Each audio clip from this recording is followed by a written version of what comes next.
Assalamualaikum warahmatullahi wabarakatuh.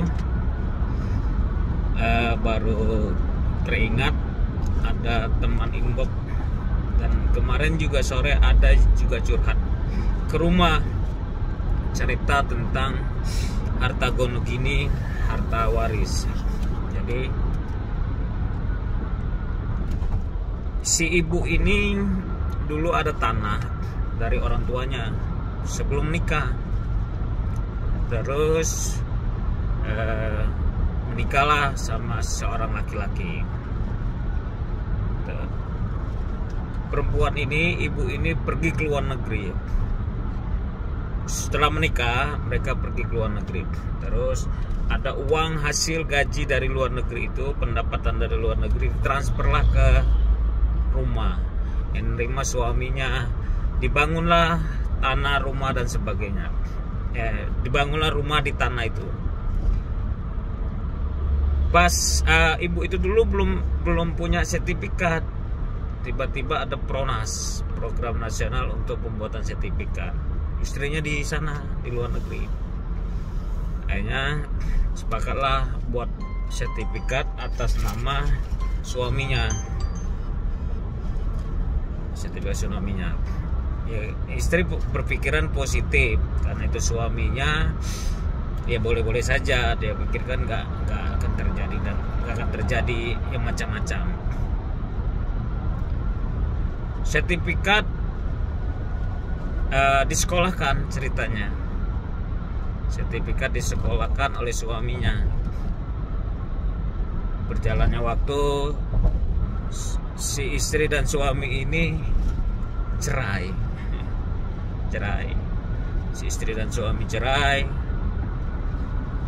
Sertifikat itu masih di bank karena belum lunas. Si istri bilang, kan itu tanah dari orang tua saya pernah nonton YouTube Bapak, kalau itu termasuk harta bawaan. Bagaimana Pak? Ya, itu harta bawaan. Tetapi kita bicara hukum itu bukti, pembuktiannya juga. Pembuktian kalau sertifikat itu atas nama suami. Nah, jadi bagaimana kita bisa membuktikan bahwa itu harta bawaan? Buktikan kalau harta itu didapat sebelum mereka menikah. Kalau sudah menikah itu masuknya ke gono gini. Kalau udah menikah itu masuknya harta bersama. Kalau udah harta bersama itu tidak bisa si laki-laki memiliki sendirian, atau si istri merasa itu milik dia sendiri, tidak bisa. Kalau harta gono gini, harta yang didapat setelah mereka menikah, itu milik berdua, milik bersama gitu. Walaupun itu atas nama istri, sumpama ya suami punya hak kalau itu harta gono gini. Walaupun itu rumah atas nama suami, tidak bisa suami seenaknya, begitu juga istri seenaknya menjual dan sebagainya, tidak bisa walaupun atas nama salah satu. Kalau itu masuk harta bersama, tapi harus dibuktikan juga itu harta bersama atau bawaan. Harta bersama itu didapat setelah mereka menikah ya. Nah, kembali ke tadi, itu tanah didapat sebelum mereka menikah, tapi sertifikatnya dibuat setelah mereka menikah. Ya tadi pembuktiannya. Nah, kalau kita bisa membuktikan bahwa tanah itu adalah tanah bawaan orang tua, kita bisa membuktikan tanah itu pemberian orang tua, bukan hasil dari pernikahan. Itu kita bisa ajukan permohonan kalau di Islam kembali lagi pengadilan agama. Kita ajukan gugatan di pengadilan agama kepemilikannya harta itu ya. Tetapi memang harus sudah ada putusan cerai. Kalau belum ada putusan cerai, nggak bisa. Masa belum cerai sudah minta gono gini itu tidak bisa kita menetapkan ini harta gono gini atau harta bawaan dan sebagainya, tidak bisa. Tapi harus sudah cerai. Tapi kalau sudah ada cerai, ajukan lagi gugatan, buktikan kalau itu milik bersama, buktikan kalau itu milik bawaan tadi si istri. Itu saran saya. Si perempuan tadi yang merasa itu tanah adalah milik orang tua, dari orang tua, ajukan penetapan pengadilan agama kalau yang beragama Islam dan lain-lain ya. Itu bicara harta gono gini, harta bersama. Ada juga kawan sekalian ini nanya, Lur, itu gimana? Saya diusir oleh istri saya. Memang kami udah cerai. Rumah ini seperti apa? Saya bilang, ya rumah itu milikmu juga, Lur. Saya bilang, itu rumahmu milikmu juga. Kalau istri nggak mau pergi, ya kamu nggak mau pergi. Ya antara malu dan tidak malu lah. Kalau kamu ingin mempertahankan rumah itu, pertahankan gitu loh.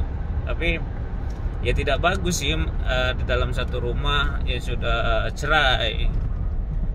Tapi karena ingin mempertahankan, ya bisa mengklaim lah, nih kamar ini kamu punya, istri punya gitu. Karena belum ada penetapan, belum ada pemisahan, itu harta siapa atau punya siapa, pembagian seperti apa, itu belum ada. Ya kamu juga punya, dulurku, ya saudaraku. Jadi nggak usah takut. Selama itu belum ada penetapan, selama itu belum ada putusan pengadilan, itu masih milik bersama. Kalau ini cerita saudaraku, temanku, kawanku ini ingin tinggal di situ karena dia merasa itu punya dia. Nggak bisa juga si istri gitu aja ngusir. Wah, ini karena kamu udah cerai, kamu udah pergi dari rumah ini. Nggak bisa, ini memang rumah siapa? Kan ini rumah bersama kok.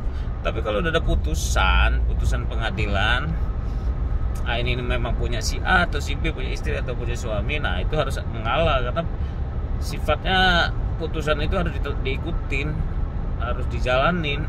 Apabila tidak menjalani, ya bisa ada pidananya gitu loh. Santainya di putusan pengadilan itu penetapan bahwa rumah itu punya istri sumpama, atau sebaliknya punya suami.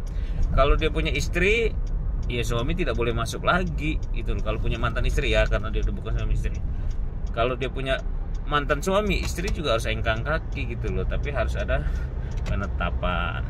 Oke, semoga YouTube ini bisa bermanfaat, menambah ilmu. Saya bisanya membagi sedekah, menagih sedekahnya dari membagi ilmu-ilmu. Semoga ilmu ini bermanfaat. Semoga ilmu ini mendapat wawasan, menambah wawasan untuk kita lebih ngerti hukum, untuk kita taat hukum, untuk kita menjadikan hukum sebagai panglima. Sorry pakai kaos, bajunya digantung. Itu aja dari saya, Lampung Tengah Berjaya. Assalamualaikum warahmatullahi wabarakatuh.